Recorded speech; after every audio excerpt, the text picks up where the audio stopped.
recent bombing of Syria by the Trump regime confirms the notion, to paraphrase Gertrude Stein, that an imperialist is an imperialist is an imperialist, or, to paraphrase Shakespeare, an imperialist by any other name would smell as acrid. Trump is doing what all imperialists do, invade sovereign nations.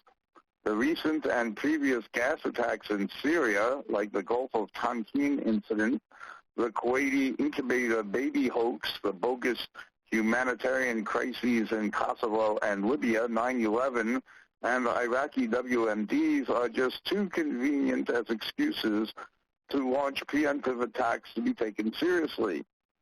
If Trump is so concerned with the graphic pictures of children purportedly gassed in Syria, why doesn't he respond to pictures of starving children in Yemen and stop supporting the genocidal Saudis?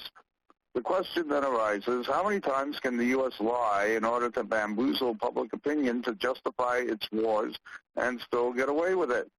It appears that Abe Lincoln's famous quote, "You can fool all the people some of the time and some of the people all the time, but you cannot fool all of the people all of the time," continues to hold true.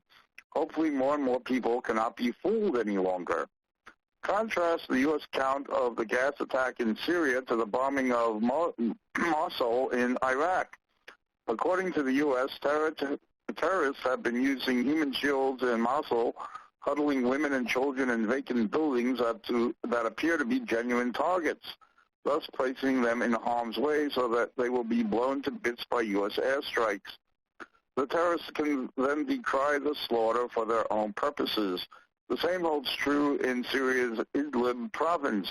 Either Syrian airstrikes unknowingly bombed chemical weapon stockpiles where civilians were housed, or the gas was deliberately released by the terrorists to create an incident that could be used against President Assad.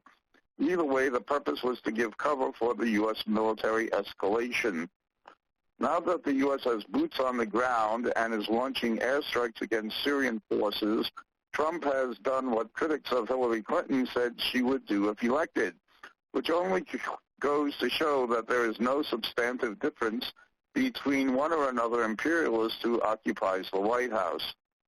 It also seems very opportune that Trump stole the scene during hyped U.S.-China summit by attacking Syria during Xi Jinping's visit, sending China a not-too-veiled message that U.S. unilateralism and his willingness to use military force whenever he deems it necessary. There are also other benefits that Trump's handlers may anticipate from the false flag gas attack and the U.S. retaliation against Syria. It delegitimizes the Assad government, allowing the U.S. to more directly intervene in Syria to counter Russia. Now the U.S. has boots on the ground and will feel free to engage the Syrian Arab army whenever it chooses. It can thus assert its position in Syria more forcefully. The gas attack pinned on Assad and Putin also deflects attention away from the mass casualties inflicted on the civilian population of Mosul by U.S. bombing. Forget about the 200 women and children killed in Mosul. Look at the pictures of gas victims from Syria. It distracts people's attention away from the terrorist attack in Leningrad, a.k.a. St. Petersburg, so that no sympathy need be shown. And as stated above, it serves as an object lesson for Xi Jinping during his summit with Trump. The attack was meant to tell Xi that this is what will be done when the U.S. sees fit in North Korea or the South China Sea. It told Xi that the U.S. plays by its own rules and does not adhere to international or domestic law. That's a long list of benefits that the Trump administration thinks it has achieved by this whole episode. As recent events indicate, Trump's campaign slogan, "Make America Great Again," actually means "Make American Imperialism Great Again." Trump only differs from Obama tactically, not strategically. Rather than leading from behind, he would rather engage in brinksmanship. This bodes ill for peace and stability in the world and necessitates that all imperialist forces forge still greater unity to combat U.S. imperialist hegemony.